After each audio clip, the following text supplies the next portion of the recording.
Hello dear students, welcome once again to this incredible platform of Edulover. Class 10 science sample paper के question number 7 के solution में हम लोग पहुंच चुके हैं। अगर इससे प्रीवियस वीडियो आपने अभी तक नहीं देखा है तो कंप्लीट प्लेलिस्ट का लिंक मिलेगा आपको डिस्क्रिप्शन में, जहां पे आने वाले वीडियोस भी अपलोड किए जाएंगे। क्वेश्चन नंबर 7, जैसा कि आपको स्क्रीन पे देखने को मिल रहा होगा, डीडीटी है ना, DDT was spread in a lake to regulate breeding of mosquitoes. अब क्या है कि डीडीटी का यूज किया जाता है, ऐसे आपको पता है कि मॉस्क्यूटो अगर बहुत ज्यादा होता है तो उसको खत्म करने के लिए, उसको मार देने के लिए हम लोग डीडीटी का यूज करते हैं। ठीक है, तो यही लेक में हमें यूज करता हुआ हमें देखने को मिल रहा है।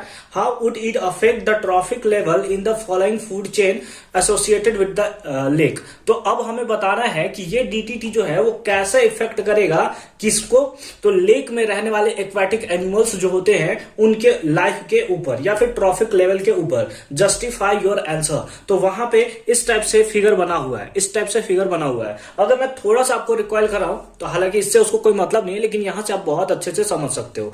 एक आपने पढ़ा होगा डेट इज 10% लॉ।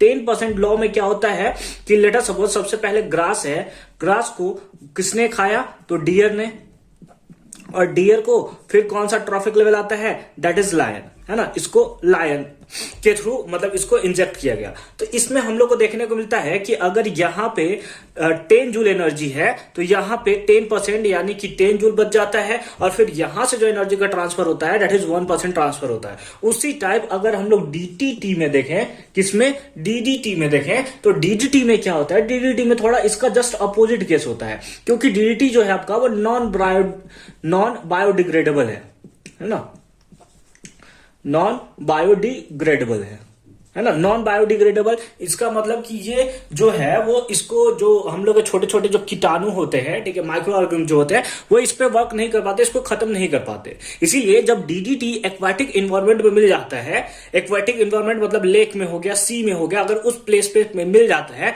तो इसको कौन, तो यहां से कहां पे जाता है, ये प्लैंकटन में जाता है ना।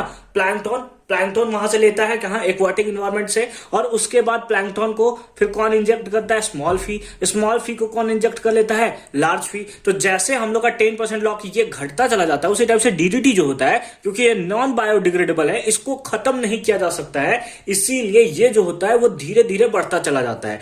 यानी कि यहाँ 10 होगा तो इधर बढ़कर 15 हो जाएगा, इधर बढ़कर 20, ऐसा मैं एग्जाम्पल बता रहा हूं। ठीक है, मतलब धीरे धीरे धीरे धीरे डीडीटी जो है, क्योंकि नॉन बायोडिग्रेडेबल है, इसलिए ये बढ़ता हुआ चला जाता है। तो अगर मैं आपसे पूछूं कि हाईएस्ट कहां होगा, तो सबसे कम यहां होगा, इससे फिर इसमें ज्यादा बढ़ जाएगा, फिर इसमें सबसे ज्यादा बढ़ जाएगा, फिर उससे ज्यादा बढ़ जाएगा। यानी कि हॉक में हमें मैक्सिमम, है ना, मैक्स डीडीटी हमें देखने को मिलेगा, मैक्स डीडीटी देखने को मिलेगा। उसका रीजन क्यों है, क्योंकि डीडी जो है आपका नॉन बायोडिग्रेडेबल है, और जब नॉन बायोडिग्रेडेबल होता है यानी कि उसको आप जब मतलब उसको क्या बोल सकते हो, एब्जॉर्ब नहीं कर पाता हमारा बॉडी, है ना, मतलब अच्छे से उसके साथ वर्क नहीं कर पाता, तो उसके कारण वो क्या होता है कि धीरे धीरे धीरे धीरे बढ़ता चला जाता है। ठीक है, तो हॉक में हमें मैक्सिमम देखने को मिलेगा। तो इसको हम लोग किस फॉर्म में लिखेंगे, आइए एक बार मैं आपको लिखकर दिखा देता हूं।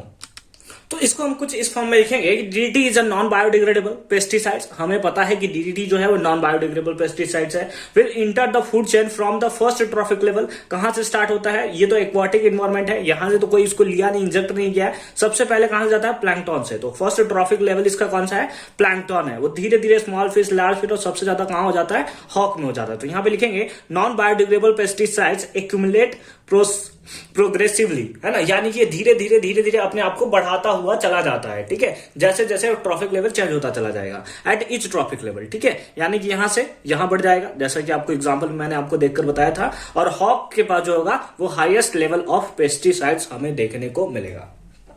ठीक है, ठीक है, और वाले पार्ट पे चलें। आई होप कि ये कॉन्सेप्ट आपको अच्छे से क्लियर होगा। आइए और वाले पार्ट पे चलते हैं और उसका भी सॉल्यूशन ढूंढते हैं।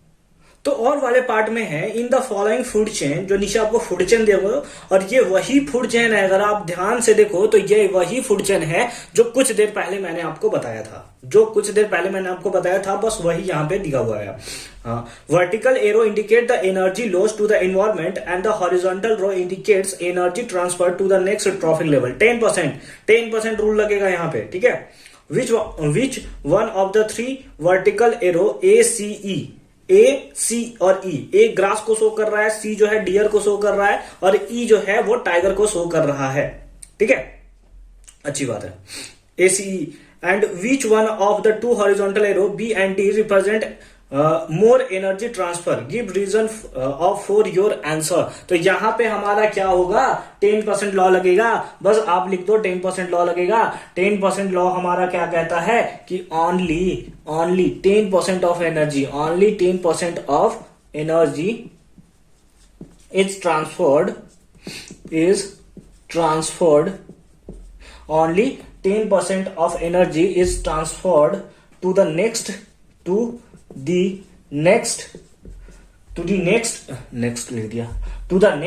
generation या फिर to the next trophic level, है ना, to the next generation या फिर to next generation नहीं बोल सकते, trophic level ज्यादा सही रहेगा ना, to the next trophic level। the remaining 90%, the remaining 90% of energy या फिर the remaining 90% of energy is used in किस में होगा, life process, in life process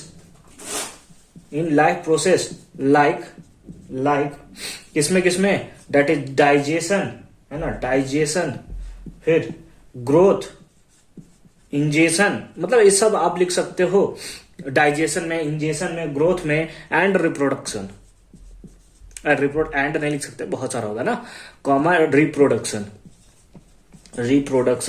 and ETC। और यही रीजन होगा हमारे पास कि जो यहाँ पे एनर्जी का ट्रांसफर होगा वो 10% होता जाएगा। एक बार फिर से समझ लेते हैं, ये ग्रास है, ये डियर है, और इधर टाइगर है ना, ये इधर टाइगर है। तो यहाँ पे क्या होगा, 10% हम लोग का देखने को मिलेगा। अगर यहाँ पे 100 जूल ग्रास के पास एनर्जी है तो ग्रास को कौन इंजेक्ट करेगा, डियर के पास कितना आएगा, 10 जूल ही वो ट्रांसफर कर पाएगा, किसको, टाइगर को, है ना। यहां से 100 जूल इसने लिया, लेकिन यहां कितना कर पाएगा, हम लोग को देखने को मिलेगा कि 1 जूल यहां इसको मिलेगा। मतलब इसके पास 100 जूल था, ये 10% यहां से लिया, ठीक है। 10% एनर्जी वाला रूल जो है हम लोग का यहां पे फॉलो होता हुआ हमें देखने को मिलेगा।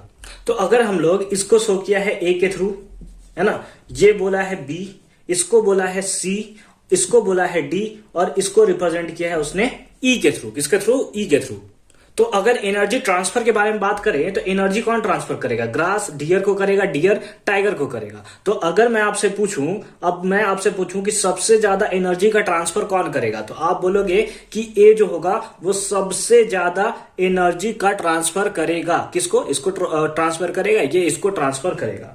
दूसरे अगर हम लोग बोले कि कहां पे मोर एनर्जी जो है वो ट्रांसफर होगा, मतलब ये जो देखिए यहां पे 10% रूल, यहां पर भी 10% रूल, तो उस हिसाब से हम लोग बोल सकते हैं कि बी जो है वो ज्यादा एनर्जी हम लोग का सप्लाई करेगा कंपेयर टू डी। जैसे यहां से 100 जूल 10% लगा तो 10 जूल, अब यहां से तो फिर से 10% होगा ना, मतलब वो और रिड्यूस्ड होता हुआ चला जाएगा। तो अगर हम लोग एनिमल्स के बाद में बात करें तो सबसे ज्यादा ग्रास के पास एनर्जी एकदम पूरा, क्योंकि ये तो हर्बीवोर्स है ना, मतलब हर्बीवोर्स क्या है, ये तो प्रोड्यूसर हम लोग बोल सकते हैं, ये प्रोड्यूसर है, ये हर्बीवोर्स है, ये कार्निवोर्स है ना। तो इसके पास मैक्सिमम एनर्जी होगा, ठीक है, और सबसे ज्यादा इसके पास एनर्जी होगा। और अगर एनर्जी ट्रांसफर को अगर हम लोग देखें तो ग्रास जो है यानी कि बी वाला पार्ट जो है वो सबसे ज्यादा एनर्जी हमें ट्रांसफर करता हुआ नजर आएगा, ठीक है। तो आई होप कि ये क्वेश्चन यानी कि क्वेश्चन नंबर 7 आपको बहुत अच्छे से और सिंपल फॉर्म में समझ में आया होगा। मिलते हैं आपसे नेक्स्ट वीडियो में क्वेश्चन नंबर 8 के साथ। अच्छे से पढ़ाई करते रहिए। All the very best.